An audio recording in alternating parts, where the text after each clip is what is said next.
Hello students, कैसे हैं आप। आज के इस वीडियो में class 11th supplementary book snapshot से वन एक्ट प्ले है मदर्स डे। इस वन एक्ट प्ले जो कि जेबी प्रिस्टले के द्वारा लिखा हुआ है, इसकी ब्रीफ हिंदी समरी को समझने का प्रयास करते हैं। सबसे पहले इस वन एक्ट प्ले में आए हुए कैरेक्टर्स के बारे में जानते हैं। इस प्ले में सबसे मेन एक पियर्सन फैमिली है और ये देखिएगा characters. First character Mrs Annie Pearson और इनके husband George Pearson. Annie Pearson and George Pearson, they are husband and wife. Doris Pearson daughter है इनकी। साइरल पियर्सन ये इनका बेटा है। मिसेस फिजराल्ड ये पड़ोसन है, नेबर हैं।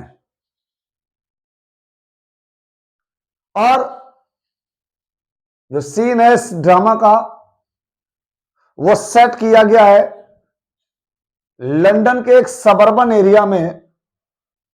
पियर्सन्स हाउस के लिविंग रूम का सीन है, ड्राइंग रूम का सीन है, सिटिंग रूम का सीन है। रूम को बहुत अच्छे से रूम सजाया हुआ है,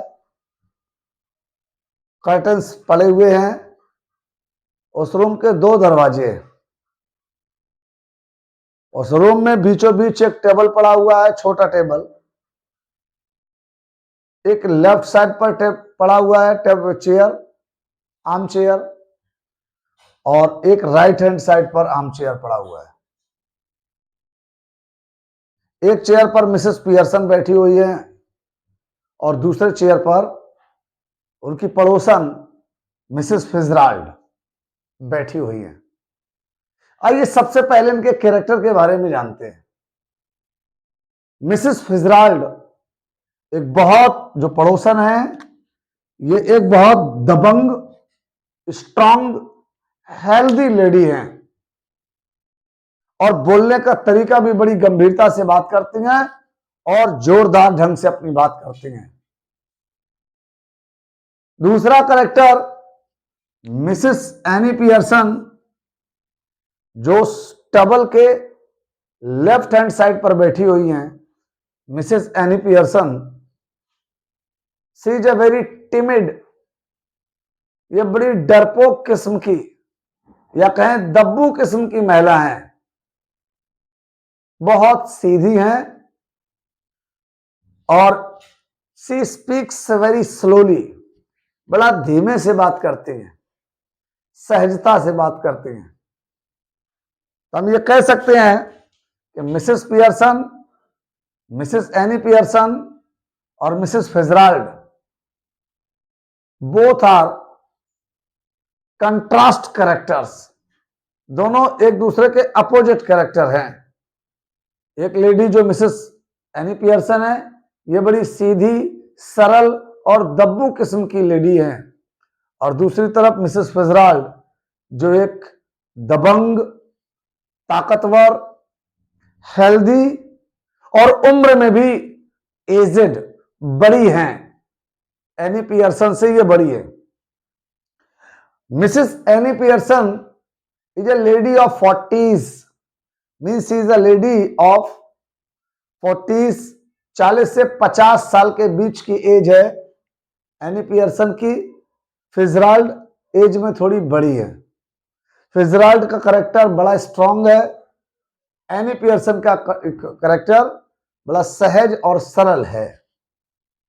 फिजराल्ड पड़ोस में रहती थी, आई थी, और उन्होंने देखा मिसेस पियर्सन की बहुत मिजरेबल लाइफ को उन्होंने बहुत करीब से वॉच किया। बीइंग ए पड़ोसन, बीइंग ए नेबर, एक पड़ोसन होने के नाते उन्होंने देखा कि मिसेस पियर्सन बहुत ही मिजरेबल लाइफ जी रही थी।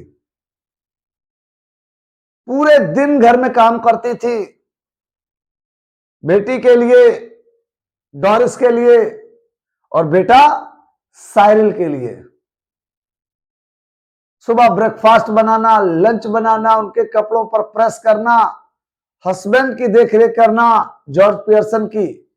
सारा दिन काम करते थे, जबकि घर में कोई भी व्यक्ति कोई तनिक भी काम नहीं करता था। इस चीज को देख करके मिसेस फिजराल्ड एक दिन उनके घर आती है और उसी लिविंग रूम का सीन है। लिविंग रूम में दोनों तरफ बैठी हैं और वो समझाती है मिसेस फिजराल्ड मिसेस पियर्सन को, और वो जिम्मेदार ठहराती है कि उनकी बिगड़ैल बेटी और बिगड़ैल बेटा, इन दोनों के लिए वो खुद जिम्मेदार है। और वो कहते हैं कि उन्हें निश्चित रूप से सख्त होना चाहिए उनके प्रति। और वो ये भी समझाती हैं कि अगर एक बार पैर जमा लिया ना फैमिली में, तो फिर कोई दिक्कत नहीं, सब कुछ स्मूथली रन करेगा फैमिली में। और वो इसके लिए मिसेस पियर्सन को ही रिस्पॉन्सिबल मानते हैं। वो कहते हैं कि उनकी अकाउंटेबिलिटी थी कि फैमिली को कैसे रन कराना है। As she must be the boss of the family. वो कहते हैं उन्हें फैमिली का बॉस होना चाहिए। She must be the real mistress of the house. उन्हें वास्तविक मकान की या उस घर की, उस पियर्सन फैमिली की मालकिन होना चाहिए, बॉस होना चाहिए। हर चीज उनके अकॉर्डिंग गवर्न होनी चाहिए। जबकि she is passing her life like a servant in the family. जबकि वो अपना जीवन उस घर में एक नौकरानी की तरह बिताती हैं मिसेस पियर्सन।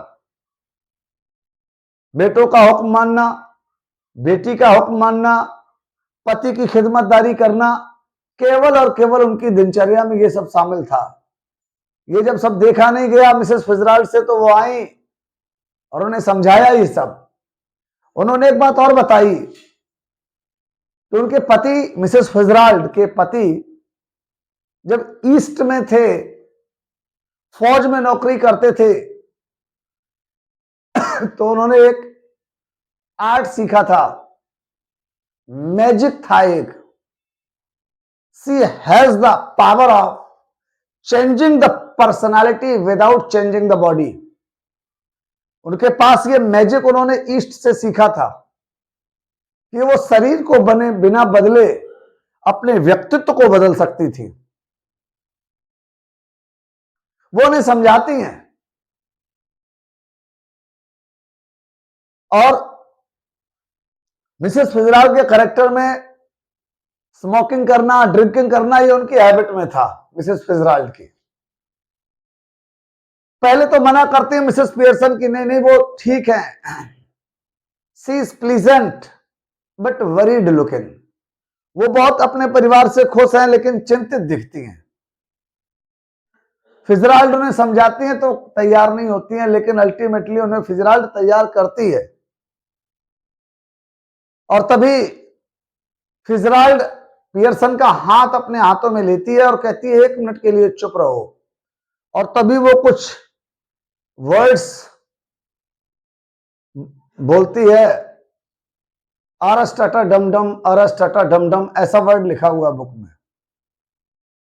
इसको वो जब स्पेल करती है, इसी के साथ कमरे में एकदम अंधेरा हो जाता है और अंधेरे के बाद फिर से प्रकाश होता है। और इसी दौरान उनकी पर्सनालिटी एक दूसरे में एक्सचेंज हो जाती है। अब मिसेस पियर्सन का जो दब्बू स्वभाव था, धीमे से बात करने का तरीका था, सरलपन था, वो फिजराल्ड में आ जाता है। और फिजराल्ड का जो दबंगपन है, जो स्ट्रॉन्ग कैरेक्टर है, सीरियसनेस है, वो सारी ट्रांसफर हो जाती है मिसेस पियर्सन में। टेबल पर 2 कप रखे हुए हैं चाय के, प्लेइंग कार्ड्स पड़े हुए हैं और सिगरेट का डिब्बी पड़ा हुआ है। मिसेस पियर्सन सिगरेट निकालती हैं और पीने लगती हैं। बियर की बोतल रखी हुई है, गिलास भी रखे हुए हैं और साथ में बियर भी पीती हैं। फिजराल्ड चली जाती हैं, पर्सनालिटी एक्सचेंजमेंट के बाद फिजराल्ड चली जाती हैं और तभी उनके उस लिविंग रूम में उनकी बेटी डोरिस आती है, डोरिस पियर्सन। और जैसे ही वो आती है, वो आते ही पूछती है, मां क्या तुमने मेरी वो येलो ड्रेस पर आयन कर दिया, प्रेस कर दी? अब चूंकि चेंज पर्सनालिटी है, मां कोई उत्तर नहीं देती। वो दोबारा पूछती है तो वो डांट देती है उसकी मां और वो कह देती है कि उसे अपना काम स्वयं कर लेना चाहिए। वो कहती है कि वो कोई घर में नौकर नहीं है। वीक में 40 आवर्स वर्क सबके लिए निश्चित है और वो तनिक भी अधिक काम नहीं करेगी। घर में जितने भी लोग हैं सबको 1 वीक में 40 आवर्स वर्क करना पड़ेगा। वो ज्यादा काम बिल्कुल भी नहीं करेगी। मां को जब इस तरह से देखती है, वो शराब पीते हुए, बियर पीते हुए और इस तरह की टोन में बात करते हुए, जबकि उसकी मां बड़ी सरल थी, सारे आदेशों को बड़े हंस हंस कर मानकर सबका काम करती थी। चेंज पर्सनालिटी देखती है तो वो चौकन्नी हो जाती है, उसे लगता है कि शायद मां को कुछ हो गया है। और तभी उसकी मां उसको फिर और सुनाती है, यहां तक कि मां यानी एनी पियर्सन डोरिस पियर्सन के बॉयफ्रेंड के बारे में भी बहुत उल्टा सीधा कहती है। उसके लिए एक वर्ड आया है बुक में, बक टीथ। उसके लिए एक वर्ड क्या आया है? बक टीथ और हाफ विटेड, ये वर्ड आया है, फ्रेज आया है। बक टीथ का मतलब जिसके ऊपर के दांत बाहर को निकले होते हैं, और हाफ विटेड का मतलब होता है मंद बुद्धि वाला। इस तरह के वर्ड और तमाम ताने मारती है वो उसको, उस बड़े दांत वाले मंद बुद्धि वाले उसके बॉयफ्रेंड के लिए जब कहती है तो डोरिस रोने लगती है।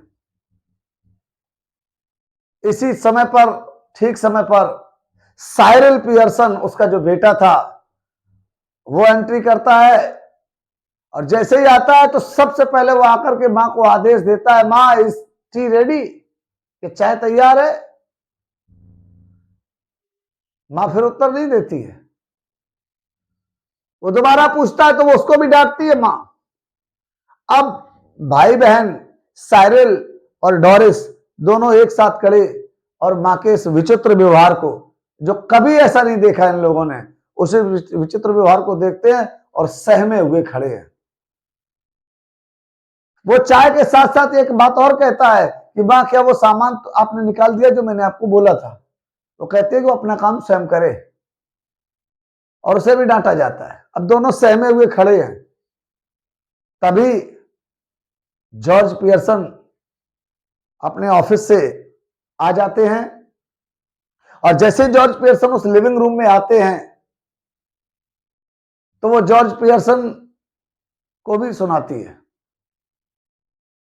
और उसको बताती है कि घर में हुक्म चलाते हो, वहां ऑफिस में उसके जो क्लब के मेंबर्स हैं, they call your thy name, उसमें वर्ड आया है। और बेटा एक इडियम होता है to call name. To call name का मतलब होता है to abuse, to call one's name. To call one's name means to call your name, to call his name, to call one's name means होता है to abuse, गाली देना। Mrs Pearson, Annie Pearson, George Pearson अपने husband को भी बड़ा उल्टा सीधा कहती हैं, यहां हुक्म जताते हो, वहां ऑफिस में तुम्हारे क्लब के जो लोग हैं वो तुम्हें गाली देते हैं। दे कॉल यू पोम्पी ओम्पी, मोटा भोंदू, इस तरह की वर्डिंग यूज करते हैं आपके लिए। और अगर उसने आगे कुछ जरा सा भी थोड़ा बोला तो उसमें वर्ड आया है, बुक में लिखा हुआ है, she declares that if he must stop otherwise she will slap on her fat face. उसके इस मोटे भारी भरकम चेहरे पर वो तमाचा जड़ देगी, ऐसा बोल देती है वो अपने हस्बैंड को। पति भी सहम जाता है जॉर्ज पियर्सन और धीमे से वहां से निकल लेता है। बच्चे भी चले जाते हैं,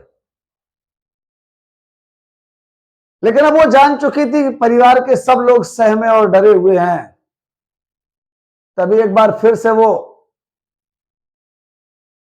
फिजराल्ड से संपर्क करती है, पड़ोसन से, और उससे रिक्वेस्ट करती है कि अब उसे अपनी पर्सनालिटी को एक बार फिर से ट्रांसफॉर्म कर लेना चाहिए, चेंज कर लेना चाहिए, क्योंकि अब बहुत हो चुका। अब वो और ज्यादा अपने बेटे बेटी और पति को मिजरेबल कंडीशन में नहीं देख सकती। लेकिन फिजराल्ड समझाती है कि वो पर्सनालिटी चेंज कर रही है, लेकिन ध्यान रखे कि उसे अब तनिक भी सॉफ्ट नहीं होना है, और जो भी उसने किया है उसके लिए उसको एक्सक्यूज भी नहीं करना है, क्षमा भी नहीं मांगनी है,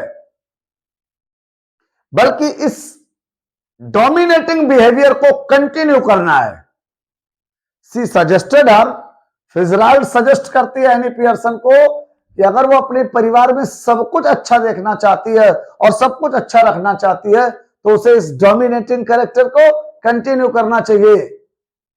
सी मस्ट नॉट अपोलोजाइज, उसे बिल्कुल भी क्षमा नहीं मांगनी चाहिए, और उसे तनिक भी अपने इस व्यवहार पर पछतावा प्रायश्चित भी नहीं करना चाहिए, रिपेंट भी नहीं करना चाहिए।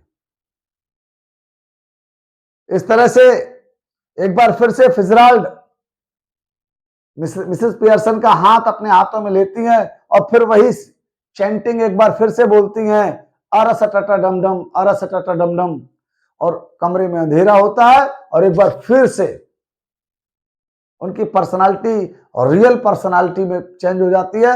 मिसेस पियर्सन अपने उसी दब्बू और सहज व्यवहार में आ जाती हैं और फिजराल्ड अपने डोमिनेटिंग कैरेक्टर में वापस आ जाती हैं। और तभी मिसेस पियर्सन अपने दोनों बच्चों को बुलाती हैं और कहती है आज रात का डिनर उन बच्चों को तैयार करना है, और वो कहते हैं कि आज उनको उनके पापा से थोड़ी बात करनी है।